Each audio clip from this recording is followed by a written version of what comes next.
അപ്പോൾ auxiliary memory തൊട്ട് എടുക്കാം നമുക്ക്. എന്താണ് ഇപ്പം നമ്മൾ ഏതാ പഠിച്ചത്? Primary memory പഠിച്ചല്ലേ? ഏതൊക്കെയായിരുന്നു ഉണ്ടായിരുന്നു? റാമും റോമും നമ്മൾ നോക്കി. അപ്പോൾ പവർ ഓഫായി പോയാൽ റാമിലുള്ള ഡാറ്റ മൊത്തം പോകും അല്ലേ? അപ്പോൾ നമ്മൾ എന്ത് ചെയ്യും? നമുക്ക് പവർ ഓഫായി കഴിഞ്ഞ് പിന്നെ ഓൺ ചെയ്യുമ്പോൾ അതിൽ ഡാറ്റ വേണം. അപ്പോൾ ഡാറ്റ പെർമനൻ്റായിട്ട് സ്റ്റോർ ചെയ്ത് വെക്കുക എന്നുള്ള ഉദ്ദേശത്തോടു കൂടിയാണ് നമ്മളതിൽ സിസ്റ്റത്തിൽ സെക്കൻഡറി സ്റ്റോറേജ് നമ്മൾ ആഡ് ചെയ്യുന്നത്. അപ്പോൾ പലതരത്തിലുള്ള സെക്കൻഡറി സ്റ്റോറേജ് ആണ് നേരത്തോട്ടുള്ളത്. അതിന് ഇമ്പോർട്ടൻ്റ് ആയിട്ടുള്ള കുറച്ച് കാര്യങ്ങൾ മാത്രമാണ് നമ്മൾ പഠിക്കുന്നത്. ഫസ്റ്റ് വരുന്നത് മാഗ്നറ്റിക് ടേപ്പാണ്. നമ്മൾ ഏറ്റവും ആദ്യം പഠിച്ചായിരുന്നു മാഗ്നറ്റിക് ടേപ്പ് സീക്വൻഷ്യലായിട്ടാണ് ഓരോന്നാണ് നമുക്ക് കേൾക്കാൻ പറ്റുക. ഇപ്പോൾ ഒരു 10 പാട്ടുണ്ടെന്നുണ്ടെങ്കിൽ 9ാമത്തെ പാട്ട് കേൾക്കണമെന്നുണ്ടെങ്കിൽ ആദ്യത്തെ 2ാമത്തെ അങ്ങനെ 8ാമത്തെ വരെ കേട്ട് കഴിഞ്ഞാലേ നമുക്ക് എന്ത് ചെയ്യാൻ പറ്റുള്ളൂ? 9ാമത്തെ പാട്ട് കേൾക്കാൻ പറ്റുള്ളൂ. അപ്പോൾ സീക്വൻഷ്യലായിട്ടുള്ള ആക്സസ് ആണ് ഇതിൽ വരുന്നത്, മാഗ്നറ്റിക് ടേപ്പുകളിൽ വരുന്നത്. അതാണ് ആദ്യത്തെ സെക്കൻഡറി സ്റ്റോറേജ് നമുക്ക് പഠിക്കാനുള്ളത്. പിന്നെ വരുന്നതാണ് മാഗ്നറ്റിക് ഡിസ്കുകൾ.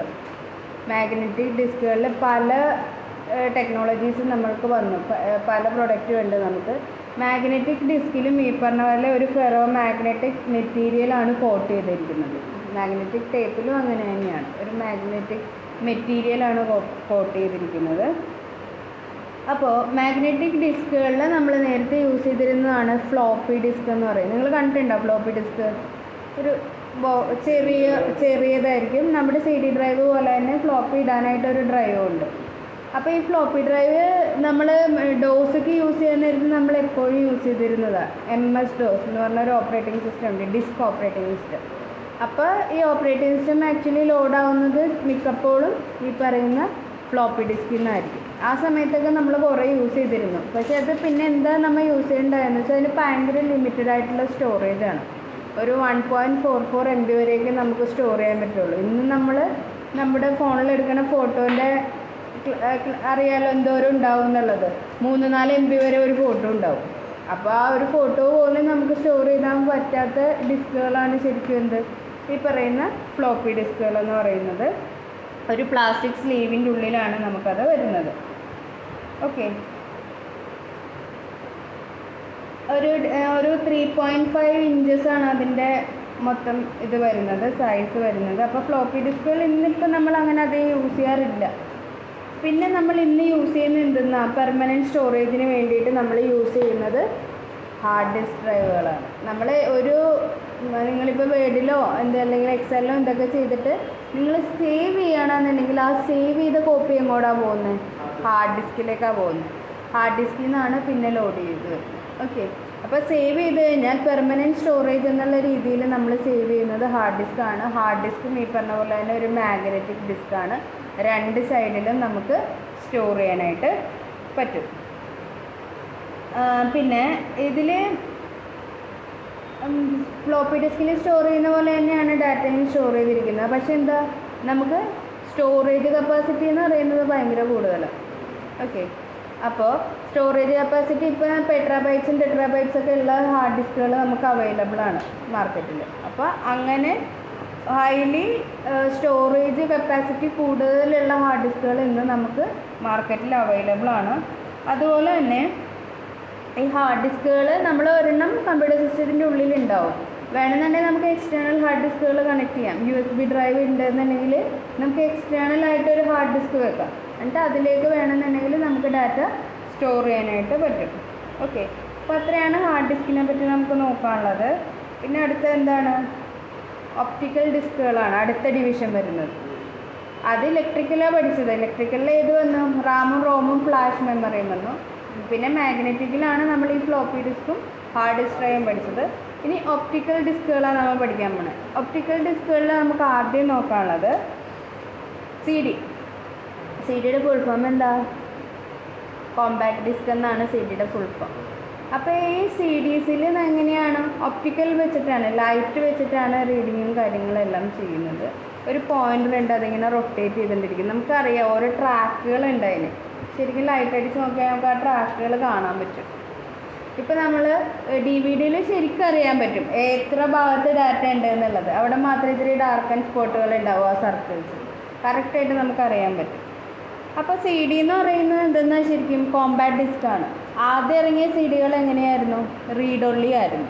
അതായത് അവർ അതുണ്ടാക്കുന്ന ആളുകൾ എന്തോ റൈറ്റ് ചെയ്ത് വെച്ചിട്ടുണ്ടാവും, അത് നമുക്ക് കാണാമെന്ന് മാത്രമേ ഉണ്ടായിരുന്നുള്ളൂ, അല്ലെങ്കിൽ കേൾക്കാമെന്ന് മാത്രമേ ഉണ്ടായിരുന്നുള്ളൂ. ഇപ്പോൾ കാസറ്റുകളൊക്കെ ഇറക്കുമല്ലേ, മനോരമ മ്യൂസിക്, അതുപോലെ തന്നെ കലാഭവൻ്റെ പണ്ടത്തെ സി ഡികളൊക്കെ ഇല്ല. അതൊക്കെ എന്താണ്, അവരാ ഉണ്ടാക്കുന്ന സമയത്ത് റൈറ്റ് ചെയ്ത് വെച്ചിരിക്കുന്ന ഡാറ്റയാണ്, അതിലേക്ക് നമുക്കൊന്നും കൊടുക്കാൻ പറ്റില്ല അല്ലേ. അതൊക്കെ റീഡ് ഓൺലി സി ഡീസ് ആയിരുന്നു. പിന്നെ എന്ത് വന്നു? റീഡ് റൈറ്റ് വന്നു. ഓൾറെഡി അതിലുള്ള ഡാറ്റ നമുക്ക് റീഡ് ചെയ്യാം, എന്തെങ്കിലും റൈറ്റ് ചെയ്യണമെന്നുണ്ടെങ്കിൽ നമുക്ക് റൈറ്റ് ചെയ്യാം.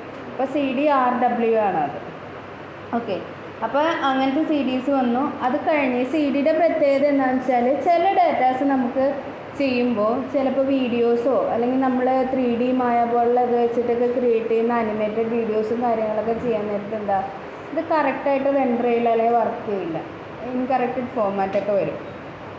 അങ്ങനെ അത് അവോയ്ഡ് ചെയ്യാൻ വേണ്ടിയിട്ടാണ് പിന്നെ നമ്മൾ ഏതിലേക്ക് വരുന്നത്, DVD എന്ന് പറയുന്ന ഒരു ഇതിലേക്ക് വരുന്നത്.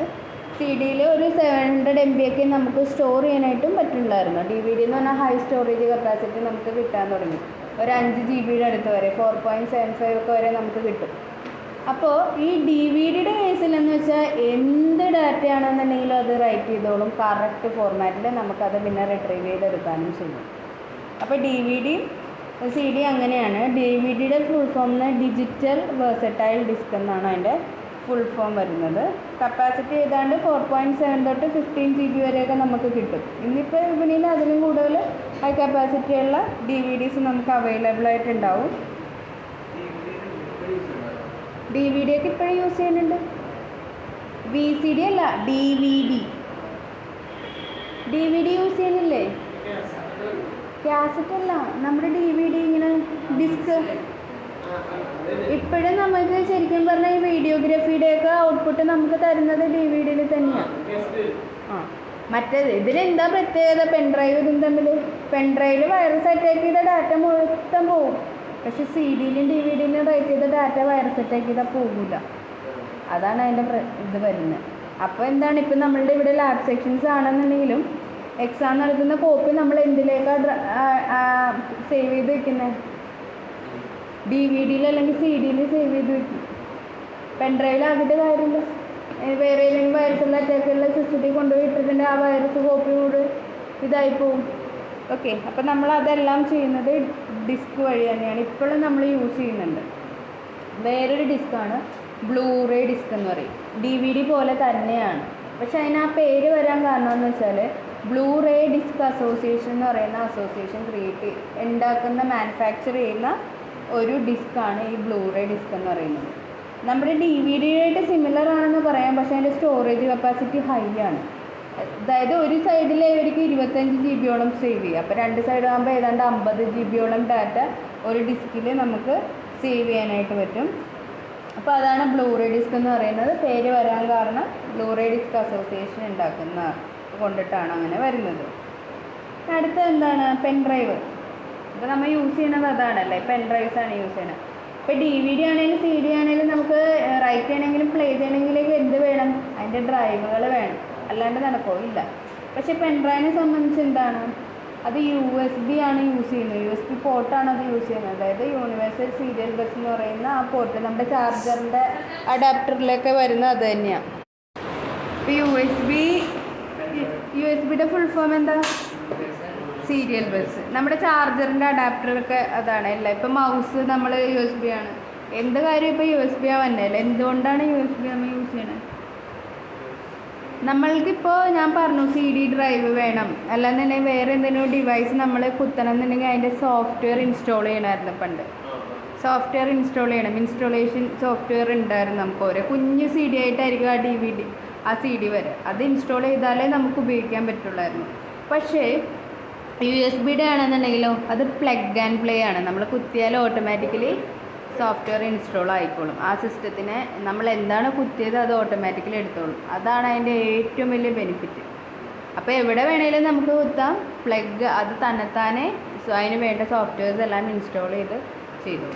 അപ്പോൾ അതാണ് USB എന്ന് പറയുന്നത്. നമ്മളിപ്പോൾ അതിന് ഭയങ്കര വേറെ പേരുകളുണ്ട്. പെൻ ഡ്രൈവ്, ഫ്ലാഷ് ഡ്രൈവ്, തം ഡ്രൈവ്, USB കീസ്, അങ്ങനെ കുറേ പേരുകൾ നമ്മൾ പറയുന്നുണ്ട്. ഹൈ സ്റ്റോറേജ് കപ്പാസിറ്റി ഉള്ളത് തന്നെയാണ് അല്ലേ. ടെട്രാ ബൈറ്റ്സ് ഒക്കെ നമുക്കിപ്പോൾ ഉള്ളത് അവൈലബിൾ ആണ് മാർക്കറ്റിൽ. അപ്പോൾ അത്രയാണ് നമ്മളുടെ ഓക്സിലറി മെമ്മറി അല്ലെങ്കിൽ സെക്കൻഡറി സ്റ്റോറേജിൽ വരുന്നത്. ഓക്കെ.